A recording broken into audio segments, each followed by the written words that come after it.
ಈ ಸೆಟ್ಟಿಂಗ್ಸ್ನ ಎನೇಬಲ್ ಮಾಡ್ಕೊಳ್ಳೋದ್ರಿಂದ ನಿಮ್ಮ ಒಂದು ಮೊಬೈಲಲ್ಲಿ ಯಾವುದೇ ಆಗಿರ್ತಕ್ಕಂಥ ಅಪ್ಲಿಕೇಶನ್ಸ್ನ ಓಪನ್ ಮಾಡಿ ಬೇರೆಯವ್ರಿಗೆ ಕೊಡ್ತಾ ಇದ್ದೀರಾ ಅಂತ ಅಂದರೆ ಆ ಅಪ್ಲಿಕೇಶನ್ಗೆ ಮಾತ್ರ ಅವ್ರಿಗೆ ಆಕ್ಸೆಸ್ ಕೊಡ್ಬೋದು.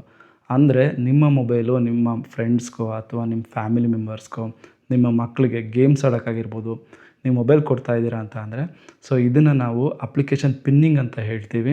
ಈ ಅಪ್ಲಿಕೇಶನ್ ಪಿನ್ ಮಾಡಿಬಿಟ್ಟು ಕೊಡೋದ್ರಿಂದ ಅವರು ಬರೀ ಆ ಅಪ್ಲಿಕೇಶನ್ ಮಾತ್ರ ನೋಡೋಕ್ಕಾಗುತ್ತೆ, ಬೇರೆ ಅಪ್ಲಿಕೇಶನ್ಗೆ ಹೋಗೋದಕ್ಕೆ ಆಗೋದೇ ಇಲ್ಲ. ಸೊ ಇದನ್ನು ಯಾವ ಥರ ಎನೇಬಲ್ ಮಾಡ್ಕೊಳ್ಳೋದು ಅಂತ ನಿಮ್ಗೆ ಹೇಳ್ತೀನಿ. ಮೊದಲನೇದಾಗಿ ನಿಮ್ಮ ಮೊಬೈಲಲ್ಲಿ ಸೆಟ್ಟಿಂಗ್ಸ್ ಆಪ್ಷನ್ ಓಪನ್ ಮಾಡ್ಕೊಳ್ಳಿ. ಸೊ ಇದರಲ್ಲಿ ಸ್ಕ್ರಾಲ್ ಡೌನ್ ಮಾಡಿದ್ರೆ ನಿಮಗೆ fingerprint, face data and screen lock ಅನ್ನೋ ಒಂದು ಆಪ್ಷನ್ ಬರುತ್ತೆ, ಅದನ್ನು ಸೆಲೆಕ್ಟ್ ಮಾಡ್ಕೊಳ್ಳಿ. ಸೊ ಮತ್ತು ಇಲ್ಲಿ ಪ್ರೈವಸಿ ಸೆಲೆಕ್ಟ್ ಮಾಡಿ. ಮತ್ತು ಇಲ್ಲಿ ಬರ್ತಿದ್ದಂಗೆ ನಿಮಗೆ ಅಲೋ ಆ್ಯಪ್ಸ್ ಪಿನ್ನಿಂಗ್ ಅಂತ ಇರುತ್ತೆ, ಇದನ್ನು ಎನೇಬಲ್ ಮಾಡ್ಕೊಂಡು ಇದನ್ನು ಆನ್ ಮಾಡ್ಕೊಳ್ಳಿ. ಸೊ ಮತ್ತೆ ಓಕೆ ಕೊಡಿ ಅಷ್ಟೇ. ಸೊ ಆ್ಯಪ್ಸ್ ಪಿನ್ನಿಂಗ್ ಆಗಿದೆ ಇವಾಗ. ಸೊ ಇದು ಯಾವ ಥರ ವರ್ಕ್ ಆಗುತ್ತೆ ಅಂದರೆ, ನೀವು ಬ್ಯಾಕ್ ಇವಾಗ ನೋಡಿ ಸೆಟ್ಟಿಂಗ್ಸು, ಗ್ಯಾಲರಿ, ಫೋನು, ಕ್ಯಾಮ್ರಾ ಎಲ್ಲ ಓಪನ್ ಮಾಡಿರ್ತೀರ.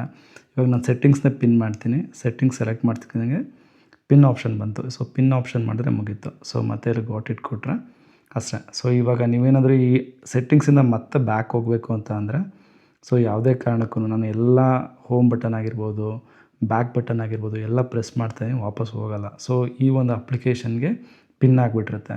ಮತ್ತೇನಾದರೂ ನೀವು ವಾಪಸ್ ಹೋಗಬೇಕು ಅಂತ ಅಂದರೆ ಸೊ ಇಲ್ಲಿ ಎರಡೂ ಅಂದರೆ ಹೋಮು ಮತ್ತು ಬ್ಯಾಕು ಎರಡೂ ಕೂಡ ಒಟ್ಟಿಗೆ ಪ್ರೆಸ್ ಮಾಡಬೇಕು. ಸೊ ಪ್ರೆಸ್ ಮಾಡೋದ್ರಿಂದ ನೋಡಿ ಇಲ್ಲಿ ನಿಮಗೆ ಮತ್ತೆ ಲಾಕ್ ಸ್ಕ್ರೀನ್ ಓಪನ್ ಆಗುತ್ತೆ. ಸೊ ಮತ್ತೆ ಅದನ್ನು ಅನ್ಲಾಕ್ ಮಾಡ್ಕೊಳ್ಳೋದು ಅಷ್ಟೇ. ಸೊ ಮತ್ತೆ ಇವಾಗ ಬ್ಯಾಕ್ ಟೈಪ್ ಬಂದರೆ ಬಂತು ಅಷ್ಟೇ. ಅದಲ್ಲದೆ ನೀವೇನಾದರೂ ಅಕಸ್ಮಾತ್ ಹೋಮು ಮತ್ತು ಬ್ಯಾಕ್ ಆರೋ ಮಾರ್ಕ್ ಕರೆಕ್ಟ್ ಟೈಮ್ಗೆ ಪ್ರೆಸ್ ಮಾಡಿಲ್ಲ ಅಂತ ಅಂದರೆ ಸೊ ಅದೇನಾಗುತ್ತೆ ಅಂತ ಅಂದರೆ ಬ್ಯಾಕ್ ಹೋಗೋದೇ ಇಲ್ಲ. ಆ ಟೈಮಲ್ಲಿ ಆ ಮೊಬೈಲ್ನ ಒಂದ್ಸತಿ ರೀಸ್ಟಾರ್ಟ್ ಮಾಡಿ ಅಷ್ಟೇ. ತಲೆ ಕೆಡ್ಸ್ಕೊಬೇಡಿ ಸಿಕ್ಕಾಪಟ್ಟೆ. ನಿಮಗೆ ಯೂಸ್ ಮಾಡೋಕ್ಕೆ ಬರಲಿಲ್ಲ ಅಂತ ಅಂದರೆ ನಾನು ಹೇಳ್ತಾರೆ, ಬಟ್ ಈಸಿ ಇದೆ, ಏನು ತೊಂದರೆ ಇಲ್ಲ. ಬ್ಯಾಕು ಮತ್ತು ಹೋಮ್ ಆರೋ ವರ್ಕ್ ಎರಡೂ ಒಂದೇ ಸತಿ ಪ್ರೆಸ್ ಮಾಡ್ತು ಅಂತಂದರೆ ನಿಮಗೆ ಮತ್ತೆ ಆ ಸ್ಕ್ರೀನ್ ಲಾಕ್ ಓಪನ್ ಆಗುತ್ತೆ. ಸೊ ಒಂದು ಸ್ಕ್ರೀನ್ ಲಾಕ್ ಓಪನ್ ಮಾಡಿದ್ರೆ ಮುಗೀತು. ಈ ಒಂದು ಆಪ್ಷನ್ ಎನೇಬಲ್ ಮಾಡ್ಕೊಳ್ಳೋದ್ರಿಂದ ಸೊ ನಿಮ್ಮ ಒಂದು ಡೇಟಾ ಪ್ರೈವಸಿ ಬಂದ್ಬಿಟ್ಟು ಸೇಫ್ ಆಗಿರುತ್ತೆ. ಸೊ ಯಾರಿಗೆ ಮೊಬೈಲ್ ಕೊಟ್ರು ಸೊ ಬೇರೆ ಅಪ್ಲಿಕೇಶನ್ ಅವ್ರು ಓಪನ್ ಮಾಡೋಕ್ಕೆ ಆಗೋದಿಲ್ಲ. ಇದೇ ರೀತಿಯಾಗಿರ್ತಕ್ಕಂಥ ಟೆಕ್ನಿಕಲ್ ಇನ್ಫಾರ್ಮೇಷನ್ ನಿಮ್ಗೆ ಏನಾದರೂ ಬೇಕು ಅಂತ ಅಂದರೆ ನನ್ನ ಒಂದು ಅಕೌಂಟ್ನ ಫಾಲೋ ಮಾಡ್ಕೊಳ್ಳಿ.